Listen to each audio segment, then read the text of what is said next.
Princes and Priests, Chapter 24, The Shadow Guard. Oirion wasn't so sure that he could take much more abuse. Ever since he had landed on this forbidden continent, he had gotten nothing but beaten down. Every time he turned around, he was getting hit again. After the beating at the hands of the prince, he wasn't in any shape to do much. He had trouble even getting up, and his slow motion got him jerked up by guard after guard. The jolting certainly didn't help. He'd been hit with canes, zapped with magic shock, and stabbed with a number of needles. The other two that were with him received the same. The elf was bought several days later, late in the evening.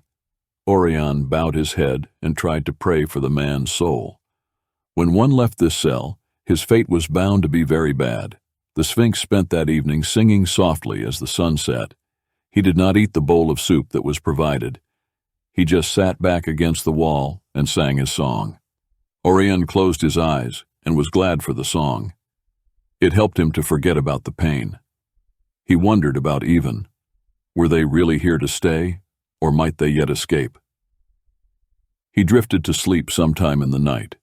When he woke at dawn, the Sphinx was dead, a peaceful look on his face. Oirion didn't move despite the pouring rain as he watched them take away the body. After the Sphinx was removed, the sale began again. They brought in a wild-looking elf who appeared to have been drugged through the mud. Oirion knew it was going to be another day of abuse, and he was right about that. One buyer hit him hard enough in the thigh with a cane that they had to call in a healer to mend the broken bone. This healing was much worse than the Ulamar healings. He was exhausted and still had tears on his face when another prince entered. Oirion glanced up but did not bother to do more. He did not want another beating, and showing any sign of strength seemed to entice such. The prince gestured to Oirion. "What is his story?" he asked. "He does not look dangerous." "He is trouble, Your Highness. He's killed 6 since he was bound, and that's not counting my own guards. He was a skilled fighter, but I fear that he has serious injuries to his spine, skull, and head. The binding spells do not hold very well, and his pain tolerance is extremely high. He is strong-willed, and, while he speaks a bit of Elven, he is not one that I recommend. For those reasons, as well as the fact that he was traveling with the Aziran you bought, they took out a full troop of guards, him with a bleeding lung. I can't in good mind suggest either. I understand the use of the giant as a pet, but this one is nothing but trouble." The prince walked over with a soft grace that Oirion had only seen a few times in his life. Different than Shannon's type of elegant motion, but somehow echoing it, this was almost as if he walked in another realm altogether. He was a beautiful prince with fine, fair features, softer than most elves, a bit short but well built, and his hair was a gold that was very pretty. In the sunlight, he must have been stunning with the gems that were strung in his hair, catching the light. He took Oirion's chin on one finger and raised it to look at him. Oirion tried to focus but couldn't do much more than wince and blink as the rain splattered him in the face. "What is with his energy?" the prince asked. "He had a broken leg. My healers mended it moments before you arrived." Oirion pulled his head away. "He was with the Aziran, was he?" the prince asked. "What relationship did they hold?" "They did not want to fight each other, and he resisted most firmly, but he was broken." The prince took Oirion's chin again with a very odd gentleness for the sort that would shop here. "So he came from beyond the barrier, did he?" the prince asked. "Yes." the other said slowly. Oirion almost pulled away, but if this elf had Ivan, then the place Oirion wanted to be was in this man's pocket. He started to look away, but the hand tightened and kept him from doing so. "He is older than he would look at first glance," the other said. "He is part Perton. The bloodline holds his age." "Fantastic," the prince admired. "Another Perton. I have to say I am not so happy about his injuries, but I want him nonetheless, and I do not want your healers to mess with him further. I will use my own. That way I can be assured that it is done to the standard I desire." He turned from Oirion and looked at the owner. "Now, about the price, shall we go have wine and discuss it while you have him washed and dressed in something a bit more weather-suitable? Some travel clothes, perhaps?" Oirion had no idea who the prince was that he was delivered to, but the elf sat with elegant beauty. He had a glass of wine that dangled from his fingertips as he leaned back from the table. The gown was as beautiful as his hair and gems. His eyes turned to Oirion, who was getting more uneasy about the situation as the moments passed. The previous owner was there, and also a fat elf sitting off to the side, drinking wine and looking rather pleased with himself. The prince had a guard standing close behind him as well. He was handsome enough, as he was Purtan, but looked rather plain next to his master. You speak a bit? The prince asked him slowly. A bit, Oirion returned, making his accent as bad as he could, but still be understandable. The elf smiled, amused. Come here then and kneel. He gestured to the floor. I will share my meal. I'm not hungry. Oirion lied. I warned you that he was stubborn and strong-willed. The owner said. Of course he is. Come here. He told Oirion. You will not like it if I have to get up to bring you here. Oirion thought of his back and how easy he'd be taken down right now. As able as the guard looked, Oirion knew he had no choice. He moved slowly toward the elf but stopped just out of reach. The prince smiled. Please kneel down and rest before you hurt yourself, he said, gesturing to the floor again. I will have quite enough healing to do on you as it is. I do not need you to make it worse. Oirion was simply too stubborn to kneel, even if he was not sure how long his knees would hold him up. The elf rose, set his glass down, and stood before Oirion. He grabbed Oirion with surprising speed and jerked down on the front of his tunic. The jerk was all it took for Oirion to fall to his hands and knees. The elf lifted Orion's chin in his hand and sank down to look at him. My mercy has its limits, and obedience has its rewards. Choose to obey, and you will do well. Choose not to, and I'll not be the one to break you. I have a vampire for that task. If he happens to feed on you a little, it only hurts for a few years. He rose and retook his seat. About that, The owner said. Grapples was telling me you have a vampire as a pet. Are you mad? The prince laughed. You cannot imagine the rewards. Not only is he rather handy in such tasks as breaking the stubborn and defiant, but he is also a nice toy during the hours of the night. The light is a problem, though. It is not so easy to find safe places to remove the shields he must wear, but overall he is my favorite toy yet. Oirion was too sore to hear much more and just sank into a light trance, trying to escape the pain. He woke from it only when he was pulled up to his feet by the guard. They moved through the darkness to a carriage. He was so sore that he could barely climb into it.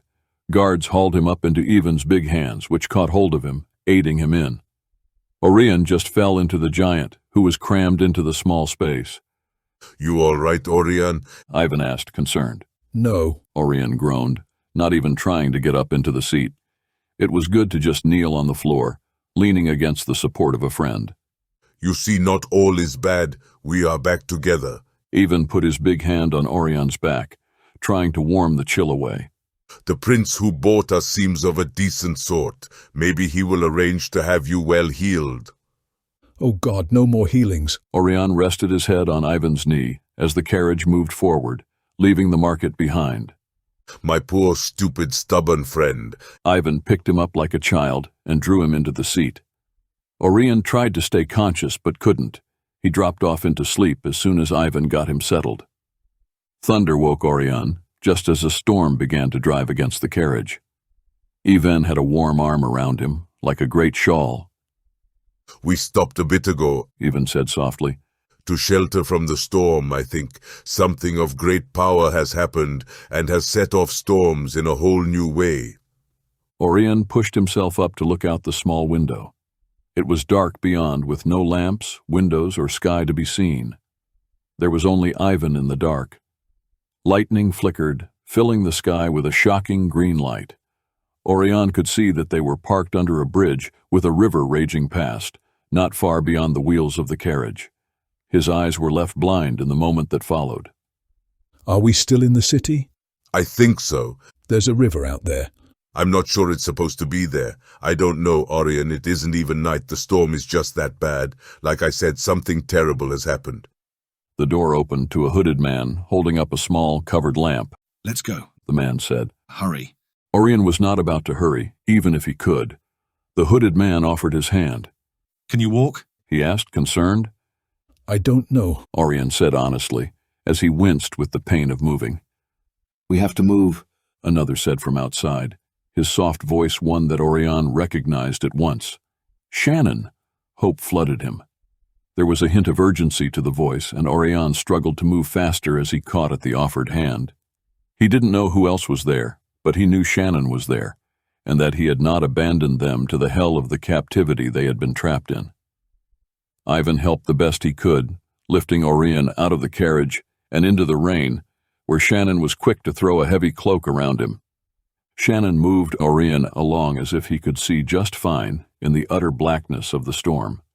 Oirion smelled the horse before he was picked up by Ivan and put in the saddle. The small lamp bounced about, bobbing oddly, as the others moved to mount up. His horse was uneasy, snorting a little, but stayed still and very well behaved, all things considered. A magic of Shannon's, no doubt. If you can't ride, let me know, and I will belt you on, Shannon said. We have to move now. He is closing in on us. Oirion didn't want to think anymore or feel anything. He just trusted and gripped the saddle as Shannon took the horse's lead rope. Both man and horse had to trust Shannon in the dark. Maybe it was for the best. If Oirion could not see, hopefully, the armies around them would not see them either. Theo knew that there was something very wrong before they had even gone out onto the street. It felt like little bugs crawling over his back. He knew that feeling too well. It was the same sort of tracking scan that his mother used before she hit her targets with something nasty. He turned in his saddle to grab hold of his staff and pulled it out as he glanced around intently. Shannon noticed his action and shifted in the saddle, readjusting the way his robe fell over his thigh to allow for a quick motion to weapons he had hidden. By either skill or luck, Theo saw the shadow before it attacked. It was not a demon, but a small gremlin. It shot out from under the eaves of a building as they rode past. It grabbed his horse by the neck and ripped the throat out, even as Theo went for it. Theo shouted as his horse went down. His staff flared with a flash of red light, flooding the street with illumination. Trying to not get pinned, he made an effort to escape the falling horse. He jumped free, but hit the pavement hard. Stunned for a moment, he saw that others had attacked. The horses were down. He had just enough time to see that Shannon had a shield up and was holding 3 of the creatures back with it. They were climbing on the shield, their claws digging into the power like it was soft wood. Theo rolled up to a crouching position, despite the odd fatigue that was sinking in. He shouted and swung at the creature that was attacking him. The staff hit it, as it would a solid creature, and sent it flying like it was nothing more than a house cat. He moved and swung at the closest one, attacking Shannon, tearing it free and crushing it with the staff end. Ivan shouted in pain just before total darkness hit them. It was so cold, Theo felt as if his skin had turned to ice. He couldn't breathe and was suffocating in it. The staff in his hand flared green, and his breath tore through him. He reached and grabbed hold of Shannon, who had 2 of the gremlins still on him, their claws sinking into his shoulders. The staff flashed in a strange burst, making the gremlins scream and fall away. Everything was swirling in chaos, making it difficult to determine where was up or down. Theo tried to see Shannon, but there was only the sound of him yelling something before the world dropped away. Suffocating cold rushed up, swallowing them for a moment in sheer power. Theo got a better grip on Shannon's arm as they dropped. He felt a little panic as he knew what this was, and it was not a good thing. He tried to brace himself for impact, but even so, he nearly collapsed as his knees gave out when he hit solid ground. Pain shocked up his feet from the drop, and beside him, someone collapsed, hitting his leg. His grip on the staff held him up.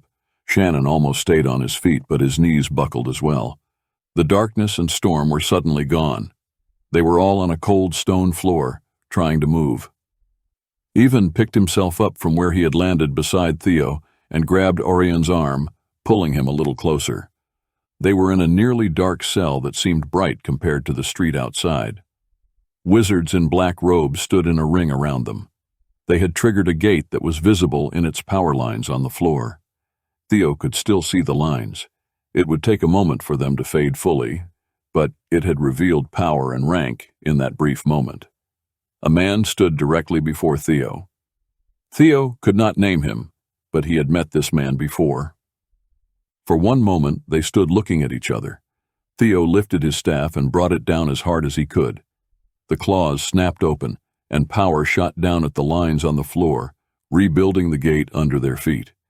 It wasn't what Theo had expected, but he didn't let it distract him from what he was doing.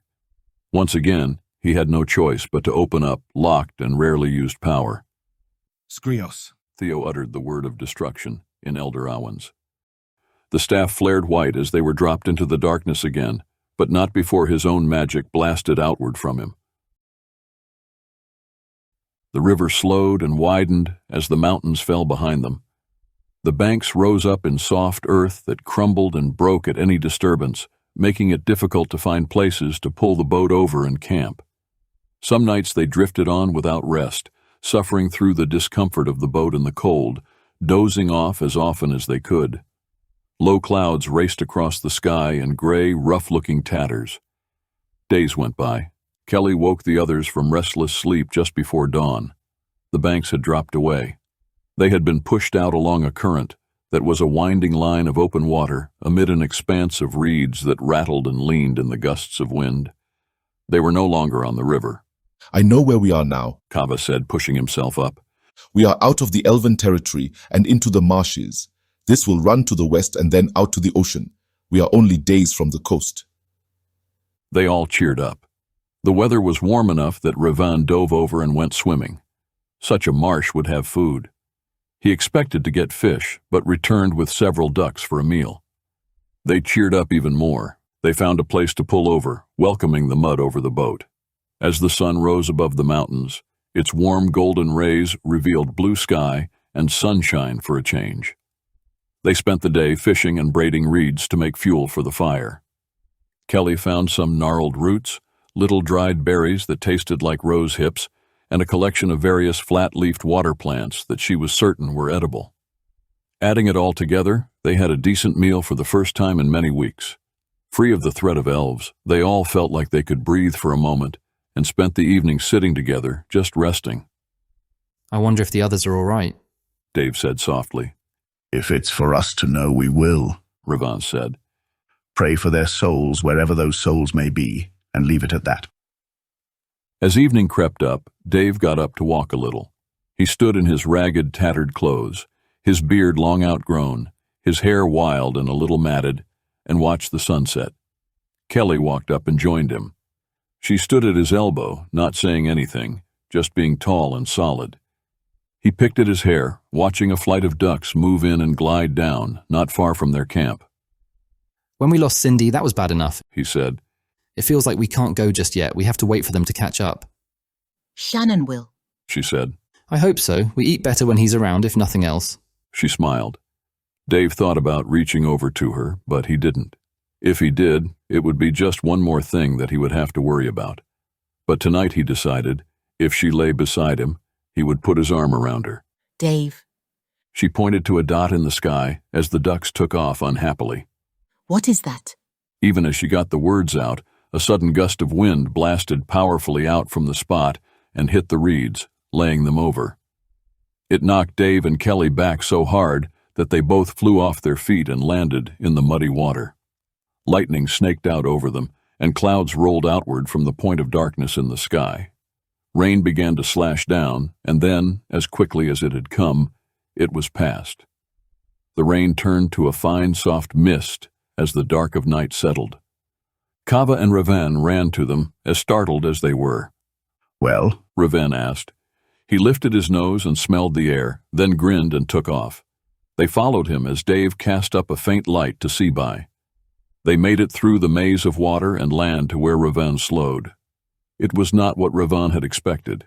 He stood with his axe in hand, not sure if he should kill at once or give them a moment to explain. Kneeling in the mud, slumped in exhaustion, was an elven prince with his hair falling in his face. His hand gripped a white staff that cast a green shield around him and the others with him. The prince had hold of a man in torn and ragged elven clothes who had collapsed at his feet. The man's long black hair was undone, spilling down over his shoulders and face with long, wet coils of pertin curls. Raven could see that the man wore gloves, and that was what gave it away. Shannon? Raven asked in disbelief and concern as he knelt to look more closely. Shannon and the elven prince were not alone. Even was there, unconscious, half in the water with Oirion just out of his reach. The elf lifted his head slowly. He looked through the hair, half braided with gems that sparkled in the light of his staff magic that had escaped its fine style. I found you, he said in Awans. Then he toppled over and was out, the light of his staff fading into nothing. Shannon woke with a jerk. He sat up halfway, then rolled over, holding his head in an obvious reaction to pain. Raven rose but didn't move to the man who so rarely even allowed contact. They watched in silence as he pushed himself up and held his head a moment until he looked up at the dwarf, who stood anxiously waiting to know what was going to happen in the next moment. Raven couldn't deny the relief that he felt when Shannon looked up as just Shannon. No glowing red eyes. It almost made the cleric feel rather guilty. We missed you, he offered to Shannon. It is a headache, Raven. I'm not going to bite you. Sorry. Raven sank to sit. It's been a long year. You know how nerves get when you're a cleric. Yes, I do. Shannon looked over at the elf who was unconscious and looking very pale. His hand was still locked around his white staff, and he was barely breathing. Shannon moved closer to him and, with an almost tender touch, put a hand on his forehead. Dave and Raven had carried the unconscious men to the small camp that they made, trying to warm and dry them in the warmth of their fire. It had been hours, but at least Shannon was still awake. You want to tell us what happened? Dave finally asked, hoping that Shannon would give them an idea of what was going on. Shannon smoothed back the hair from the elf's face. He held the elf's wrist in his hand, totally focused on him for a moment, and then looked up at his nephew. Ask Theo when he wakes. I must see to my shields. He shifted into the position he used and immediately dropped into a trance. It was Ivan who woke first. He was shivering, sweating and twitching long before he finally jarred awake with a shout, thrashing his arms. Kelly grabbed him and shook him awake. He grabbed hold of her and just held on, his breath short, choking on tears. Ivan, she said kindly. It's all right. You're with us now. It's all right. Ivan slowly let go of her and turned to look at Raven. He looked at the dwarf for a long time, then over to Dave, then back to Raven, appealing. I would ask you to bless me, priest. I feel like I need anything you can offer me. Raven went to Ivan and took the big man's hands. Ivan, I would bless you if I felt that my heart was solidly dedicated to the church that gave me the robes. I don't care what god your heart is dedicated to. I know you're a golden priest, and I need your protection and touch on my soul.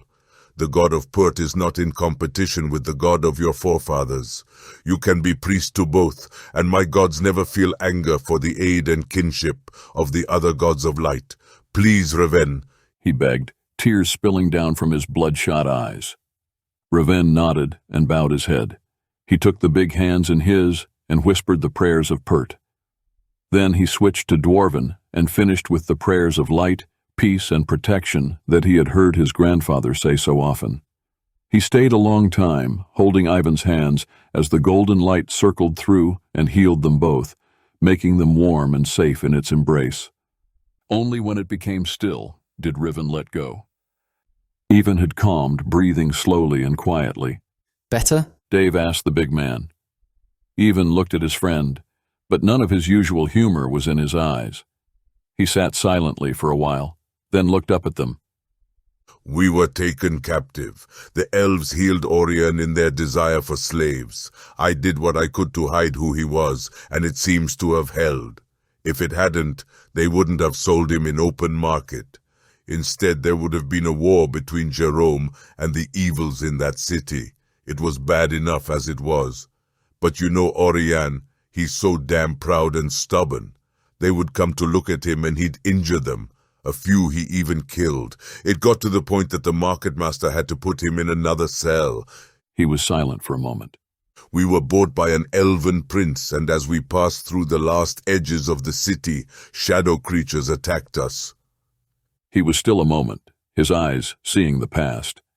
There was no warning at all, they just came at us. Then the realm opened and we fell through. When we hit the ground, I tried to grab for Oirion, but before I could even get my bearing, we fell again and here we are. He looked up. I can't explain the darkness or the cold or the touch of the shadow creatures, but there it is, and worse, I'm sure Jerome felt it. It was great power that was used. He sank forward and put his head in his hands. Kelly offered down the helm they had picked up for him. Even lifted his head and took it from her with a faint smile. Thank you, Kelly, he said, taking it in his hands. Whatever block you put on Oirion, you need to remove it, Shannon said, not moving. It is impeding his recovery. Ivan crawled over to Oirion, who was not looking so well. He laid his hands on the man's chest and whispered in Eziran. A soft mist seemed to swirl up out of Oirion and into Ivan's hands. Ivan sat back with a heavy sigh. I hope that kept him safe. It did, Shannon said.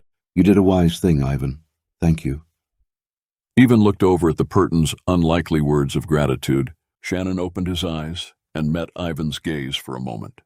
Ivan nodded once to Shannon before he wrapped his arms around his knees and sank into silent brooding. It was just after dawn when the prince stirred. He jerked into consciousness, then lay still a moment. Slowly he sat up and looked at Dave sitting at the fire. The others had gone duck hunting with Raven, and Shannon was still in trance. Dave, he said with relief. Dave lifted an eyebrow at the elf before him. Theo rubbed at his face, feeling the trail of Elliot's magic. It still held, but wasn't Elliot's anymore. It was the staff holding it for him. He shivered and tugged at the string of the magic so it would begin to unravel. The energy tied into the illusion melted away, and he felt as if he shrank. Everything came at him as the memory of it all poured into his head and heart. He covered his face in his hands, fighting to not cry. It was a task he failed at. Theo? Dave asked uncertainly and with concern. Theo shook his head and held up a hand. He struggled to get up in his elven robes. Wet, muddy, and twined about him, the once fine silk was now a serious hindrance to his movement. Don't touch me, he choked out, as Dave moved to come closer. The touch of the magics he had used to save the others would still be in him and about him like a bad perfume. He had to get away, to get rid of it all. He could not face his friends right now. Let him go, Shannon said softly, stopping Dave from following him. Theo stumbled away. He couldn't be around them. He struggled through the marsh and reeds until he fell to his knees. He wanted to die. He could almost hear his mother laughing at him, at how she had won. He had done exactly what she wanted. He had done it well, and he was now hers. He could feel her hands on his skin, taste her as real as if she had been there, gloating over it as she did every time she seduced him. He revolted himself. His soul was weak, and his body was pathetic. He was a coward. Only in weakness did he ever use magic. He felt like he was going insane with all of it. Remorse and grief boiled in his gut, fear at his own weakness, and fear that he was no better than that elf who had been the gremlin's vessel. He gripped fistfuls of hair, rocking in his distress. He couldn't even consider the look that the others would give him when he returned, stained by such black magics, seduced by such power. Orion's look would be devastating. What would they say when they learned that he had lied to them all? They had been good to him, and he was a liar, and as black as any of the enemies they had fought. He stayed out long after the sun had set and the moons had risen. But he was unaware of time or place as his heart and mind wrestled with the demons he had hoped to escape when he had fled his home. You going to stay out all night or come back to camp? Theo jerked out of his madness, ashamed that he had been found and terrified of being seen for what he was. He couldn't even try to talk. Come. Kelly took hold of his shoulders to lift him, but he pulled away. Don't touch me, he half-shouted, his voice too rough for a real shout. I will simply pick you up and pack you if I have to. Leave me alone. She waited for a moment, then sank down beside him in the mud. All right then, she said. If you want me to leave you alone, tell me why. You have no idea who I am. He shook his head, too tired to cry. So you did something that you wish you hadn't, I take it. Oh, that's a mild way to put it. Why did you do it? I had to. he lamented. They would have taken Shannon. He couldn't fight them alone. Ah, so you opened your soul up to risk in order to save another? Huh. You're right. Self-sacrifice for friends is terrible, Theo. Whatever were you thinking? She mocked him. He looked over at her, half shocked that she had just used such a tone. You don't understand, Kelly. She sighed, her dark eyes soft and sad. Oh, but I do. She smiled faintly. You think I don't know a warlock and a necromancer when I see one? She put a big hand on Theo's back. Don't worry, the others won't see it. Even if they did. You think you would be anything other than Theo to us now. Even Oirion has formed bonds to Shannon, if that's not odd. You know. She grunted. I suspected a bit ago, but didn't know until now. The magics you used at the battle. She shrugged. Impressive, Theo. Only a true warlock master can hide such power. Such things carry in the soul, life to life. It is not born of the flesh. And my friend, not all warlocks are evil. You proved that. Now come, stop being so selfish and join your friends for a meal. Selfish? He asked with a shocked look on his face as she got up, pulling him up by the hand. Yes. She smoothed his fine face in her calloused paws. Shannon, Oirion, and Even would be blood slaves if not for you, Jerome's blood slaves. She pointed out. Come, my friend, and sit with me at the fire. Some day we might talk of the magics and the things we have done, but not today. Today, you are just Theo, and I am just Kelly. Okay? Okay. He said weakly. He wished that he could be just Theo around Shannon again, but he didn't think he would ever truly be able to face any of them. Oirion woke slowly, trying to move only an inch at a time, hoping to avoid the pain, but it was just out of the question. He was surprised to see that it was Shannon at his side, kneeling supportively, helping him up and bracing his back. What did you do? Shannon asked him. He was a blood, and if I hadn't punched him, he would have known that I'm a priest. I didn't have a choice. Can you be anywhere and not get beat up? Every time I turn around, you are getting hurt. I don't do that on purpose, Oirion grumbled. He considered asking Shannon to take the pain away again, but after the last time, he felt a strangeness between them. He did not want to feel that again. God, I miss Jamie. You know he's alive, don't you? Oirion grunted. No, Oirion, I mean it. If he was turned like you think, you would feel it in your soul like a cancer that would make you sick. It would tear you up. And if he were dead, you would be in such a state of grief that your Purton heart would simply stop beating. He's fine. And you just know all that, do you? For once, don't question me. Just accept that I'm not as ignorant as you think. Your longing for Jamie is a result of the barrier. It is blocking a great deal of your bond. Once we get out of the barrier, you'll feel better. Oirion knew that he couldn't sit up without help, but having Shannon be so close and nice was uncomfortable. He really didn't want to confess that every time he tried to contact Jamie, he found Shannon. You know, Ivan thinks you have a crush on me, and if you stay there holding me, I might get a little nervous about it, Oirion finally said. He would have expected any response other than the one that he got. Ha ha ha. Shannon actually laughed.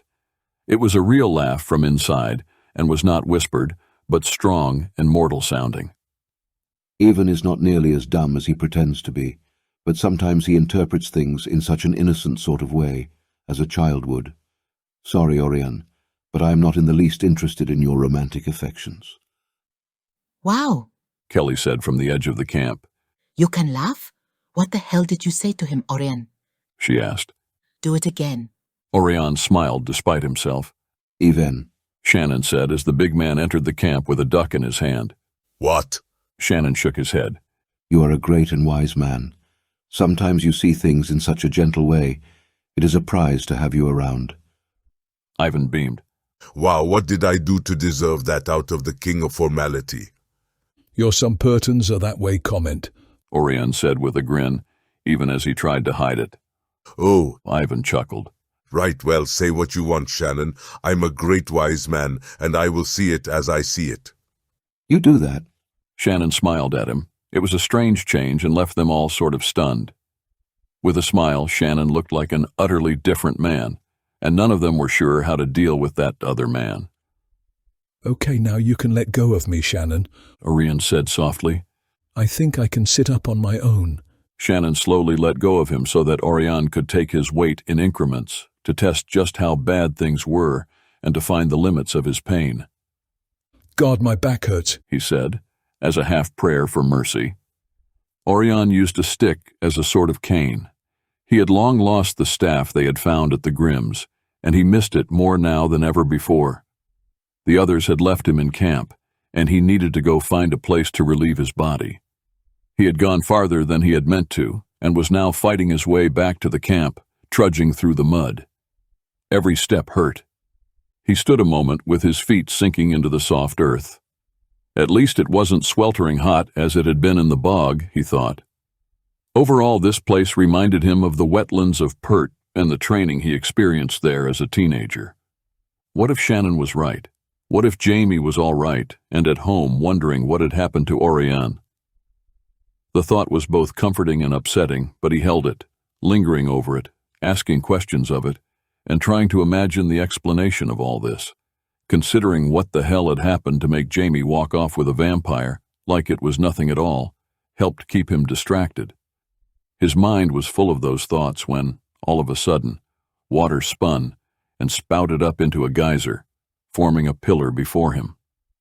The water rose out of the center of the swirl and formed into the very man that he was thinking about, as if, somehow, Jamie was trying to contact him. He took a step back, startled and excited at the idea. Even as he realized that it was out of the question, because of the barrier, he felt himself drop into a spell that felt very much like a vampire lure. He tried to slip it, but the focus needed to attempt to escape the magic blurred. He was unable to do anything but stand, transfixed by the water pillar before him. He noticed, in the center of it, there was a glowing point. His mind tried to understand it, but there was nothing that he could seem to get his mind to grab hold of. He saw the motion from within it, but it did not register in his mind, so there was no reaction for him to make. He just stood there. Somehow, he saw Shannon running from the side as well.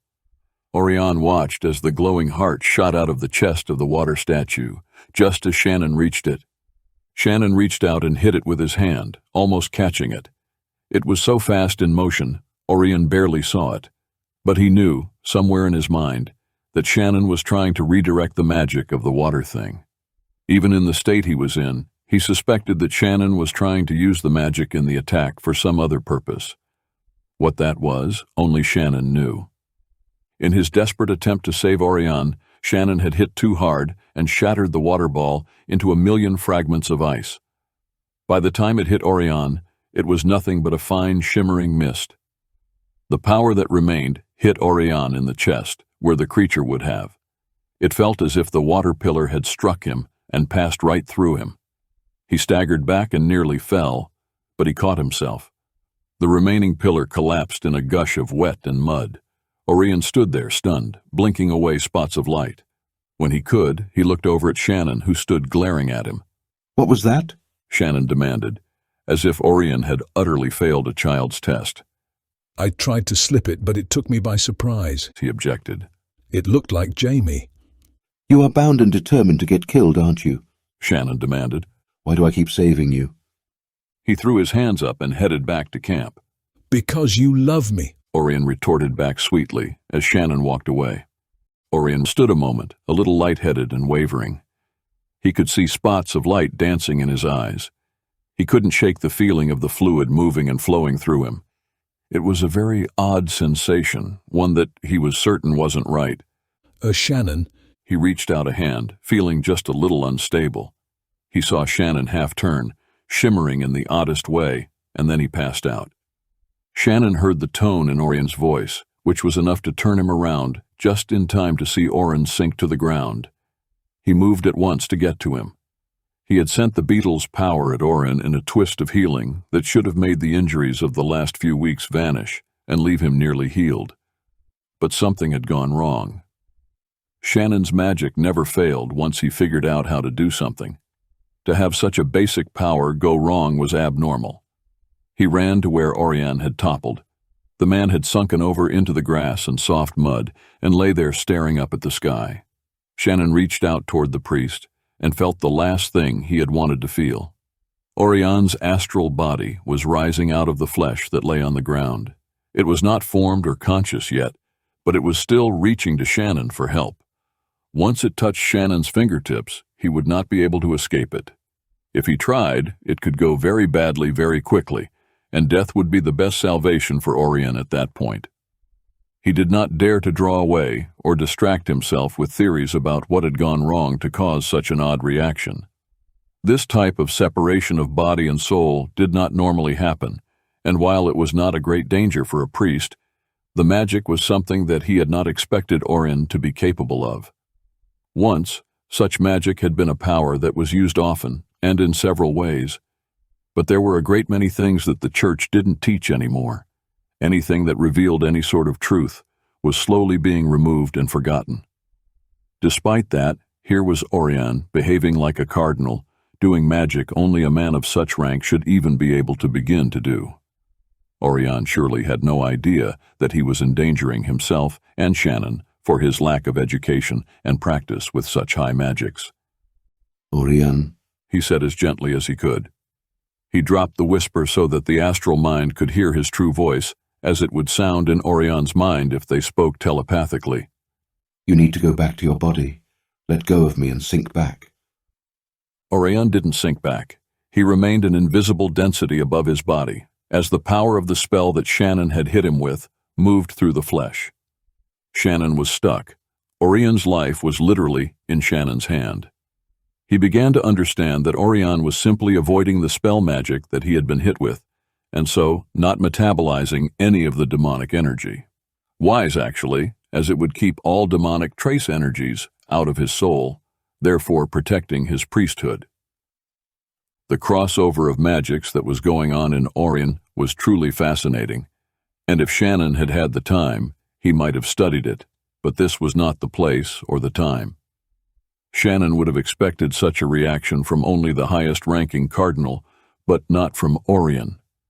He began to relax when he realized that he only had to wait for the magics he had sent to do their work and burn free of Orion's body. It would only take a little time, and the magic, even as tainted as it was, would leave no mark at all on Orion's soul. Once again, Oirion surprised Shannon with magics and strength that seemed totally out of place. It was as if Oirion not only knew what Shannon was, but accepted him and his aid. He was just settling back on his heels when he heard the attack on the others. There was nothing he could do. He couldn't risk the effect Orion's death would have on him. He was helpless to speed up Orion's recovery and helpless to aid the others.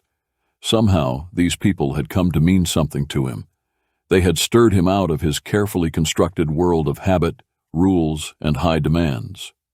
If they knew, they might be flattered, but Shannon had to admit it was a bad place he had allowed himself to be put in. He never should have stayed with them. He had broken his own rules, and someone was going to pay for it. The knowledge of that sickened him. He had seen himself lose control for such foolish things as the concept of friends. He closed his eyes and focused on the magic before him. This type of attack was not at all what Reven expected. He had returned to camp with a couple of ducks just before Shannon had rushed past him at an all-out run. A rather impressive thing, he thought. Then, immediately after, he saw ducks he had been hoping to catch later tonight take off from the marsh, heading north in a panic. There was a silence that fell over the wetland. He felt an odd surge of power from the direction that Shannon had gone, but his instincts told him that was not where the danger was coming from. He dropped the ducks that he was preparing as he heard the voices of the others returning. He could smell the mud that they were disturbing, and Kaava's wet hair, but that wasn't all. He wasn't sure if it was an animal that he smelled or something that was in the mud. The true danger was from whatever was far closer to them than Oirion and Shannon. He lifted his nose to catch a better whiff of the smell just as the attack came. 24 men charged out of a shiver of power, teleporting in from not far away. It was a skilled and difficult attack for a group of that size. Revan had seen several warped creatures do the same thing to catch prey, but never a human. Regardless, there they were. He shouted and grabbed his axe, pulling it out with a defensive swing. He managed to jump back across the fire and throw up a blast of power that flashed out over their shields. At least the others were warned that he was under attack, he thought, as he was slammed back with a blast of energy that sent him flying into the reeds. Scans swept out looking for one man. Revenge shouted again as he scrambled up out of the mud and threw up a scatter spell that confused Scans and brought them up short. They were after Shannon, and that made them Jerome's men. They all had to die. He roared a battle cry as he brought up his arm to block another incoming blast. His shield shattered this time, and he was blown back into the mud again. The wind was knocked out of his lungs, and he was stunned by the attack. As he fell, a ghostly stag leapt out of his chest. It hit the ground solidly. White light flashed out across the water from its feet and made the air about it shimmer. A wave of power rushed outward from the ground-ripping stomp of the stag toward the attackers. The wave struck the dozen men, staggering them all and sending several flying back. At the same time, Ivan and Kelly rushed in from the reeds behind Raven. Leaping into the fight, they gave Raven time to get to his feet. The two great warriors attacked in unison, quickly dispatching those who had fallen and taking out another two who were staggering in the mud. Kava's attack came a moment later as he charged in from the side, driving his fist spikes into the back of one attacker. He swiftly pulled his weapons from his back and continued fighting. Raven got to his feet, barely blocking a blow as the surviving men ran past him, heading in the direction that Shannon had run. The stag caught one on his antlers and flung him aside before wheeling to leap after the others. 4 of them turned to fight the animal of light and power that seemed solid until their blades passed harmlessly through it. Dave appeared out of the reeds and chopped the head off of one of them. Shannon, they're after Shannon. Raven panted. Dave ran after the attackers that had escaped the melee to go after Shannon. Raven followed swiftly, racing over the ground. He would have overtaken anyone else. He noticed once again that Dave moved like Shannon, an obvious reminder of Dave's Perton heritage. As it was, neither one of them made it to Shannon before Theo did. Theo stood between the attackers and Shannon. Shannon knelt over Oirion, looking back without moving at all. Theo raised his staff, and the top flared. A dome of power slammed down around him, encircling Oirion and Shannon in protectiveness. The attackers hit it hard. The dome flushed with light but held them back. It was the same dome that Theo had held over them before when they had escaped the city. The thin Awen stood, unflinching. Another shiver of power appeared off to the side, and more men rushed in. Dave ducked, barely saving his head from being chopped off as a man rushed past. It was so close. His cheek was slashed open. The fight was on, and it was not going to be easy. A dozen of the men formed up and began to cast. They hurled a wave of force that slammed into Raven and Dave and into Theo's dome, with power that was crushing. It drove Dave to his knees, keeping both him and Raven from getting their backs to the dome. They would not be able to get in. Theo would never be able to risk lowering the shield for even a moment. Having it at their back would have helped in the fight, but there seemed to be no hope of that. Raven's stag arrived, having the greatest effect. The stag proceeded to rip into those nearest the dome, tossing them aside with its powerful antlers. It was enough of a distraction that 3 of the mages who had come with the soldiers turned to fight the stag, causing the balance of power to shift. Raven was able to charge in, chopping a leg off of one of them and finishing him with a swing into his chest as he fell. Ivan arrived, finally catching up to the dwarf and the Perton with an Aziran battle roar that, for a moment, distracted everyone. Kava and Kelly were only a step behind him, ready to back them up as they prepared to make a move forward. Suddenly, the air shivered again, and more men began to arrive. Dave swore loudly, cursing at the seemingly unending flow of soldiers as he shifted his attack method. He intentionally tapped into his latent, innate reservoir of power, reaching deep within his soul. He sent all of the energy, all at once, directly into the shivering point. The point exploded with enough force that everyone was staggered. Those nearest to the point of explosion were incinerated. Others around the area were blown up into smoldering chunks. To the north, in the same instant, there was a sudden concussion and a massive explosion. The power boomed out with enough force that the ground began to shudder. The water rippled with the effects of the massive energy release. The fight stopped for one moment. A breath was taken by all, and just as they prepared to continue the fight, the earthquake hit. It struck with enough momentum and power that the earth actually buckled and dropped. Mud began to tear apart and dissolve. Many soldiers were driven to their knees. Others began sinking and were consumed by the liquefying ground. Dave dropped to his knees. As he did, the marsh around him dropped down, as if hit by a great weight, only to heave back up as power from below vented upward. Jets of hot air and steam began to shoot out of the mud, cooking the skin off of anyone unfortunate enough to be near one. Once the ground stopped shaking, Reven was the first one to his feet. He killed 2 of the stunned men before they even realized that he was moving. Dave scrambled up, swinging, taking the head off the man who was closest to him. The fight was not over, however, as these men weren't simple foot soldiers. They were both skilled and fast. Dave felt a little unbalanced and had to fight hard just to stay alive. He was struggling in the mud and falling back. The ground was no longer flat. It had been transformed into a rough, hilly, muddy mess. There were also dry, cracked areas where the steam had vented, creating a very dangerous battlefield. Dave found himself on a hill of mud, slipping and sliding. Fighting was nearly impossible, but worse, he was sinking into the mud as it moved. Water seemed to be rushing in every direction, sideways, up, down, and in whirlpools that were making the situation even more difficult.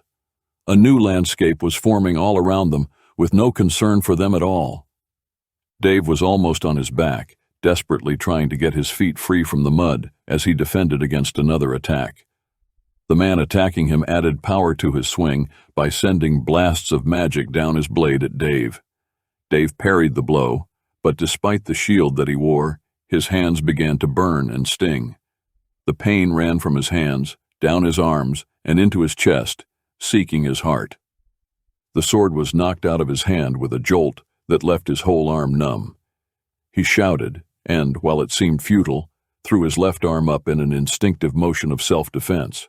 The soldier's blade should have chopped right through Dave's arm and into him, but a man appeared out of thin air and attacked in Dave's defense.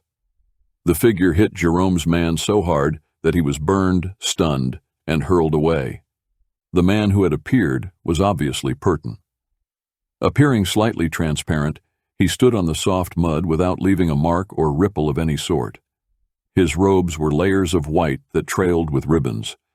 They fluttered and shifted like water flowing in slow motion, continuously moving, giving him an eerie, unworldly grace. He had no weapons, but held his hands with a deadly elegance. Dave's defender didn't wait for the men to come at him. He moved so swiftly into the next attack. It was almost a blur. He hit the nearest soldier in the chest, instantly reducing him to a shower of ash that blasted away. The Perton moved and hit another, shattering the shield in one hit, and then reducing the soldier to ash in the next. The stag flung another with its antlers, burning him and sending him flying. This soldier's gut was ripped apart, his entrails strung out and entangled in the antlers. The stag then charged toward another soldier, who frantically tried to get up a shield to stop the attack. The man had no chance against Revan as the dwarf approached from the other side. Revan chopped down through the soldier's skull in one swift, efficient strike, peeling his head open to the shoulders. The fight ended in a rush as the last few attacks were carried out by the transparent Perton and the stag. The stag reared over the last dead soldier and crushed him into the ground before vanishing. The Perton turned to Dave, who was partially stunned and struggling to get out of the mudslide that was creeping down the side of the new hill. The Perton warrior snapped his fist to his thighs, slapping them before he bowed at the waist. He then turned to where Shannon was just rising from Orion's side, touched the center of his forehead with reverence, and vanished. Wow, that was exciting, Ivan said, shaking mud off his hands. Theo's dome vanished, and he looked over at Dave a little out of breath. That was a little much there, Dave. I didn't mean to do that. I'm not so sure that I did. All I did was throw a blast at the little portal thing. We need to move, Shannon said as he pulled Oirion up. You all right? He asked. Oirion nodded, accepting the help with an uncommon silence. Revan looked from Dave to Shannon and then back to Dave. That was a shadow guard. He saluted you. He said to Shannon, his confused disbelief making his voice a pitch higher. Turning to Dave, He saved your life. his confusion growing as the reality of what he had just seen began to sink into his dwarven mind. Shannon didn't say anything. We need to move, Theo said. Jerome will have been directly behind this. He knows where we are. We need to move, and fast. There is only one way out of this marsh, and he'll be waiting. Kava said. Kava, I think you should turn back, Shannon said. I think your people need to know all that has happened. Kava looked at him a long moment before he bowed with elven grace. The children of Ulamar will pray for you, He said. and we thank you for every breath of defiance and step of self-will. Kava bowed to them all. Heaven's grace, my friends. He said, and then turned from them. Jogging away to the north, it didn't take long for the orc to vanish from their sight. Thank you for listening. Don't forget to like and subscribe to the channel. We greatly appreciate your support.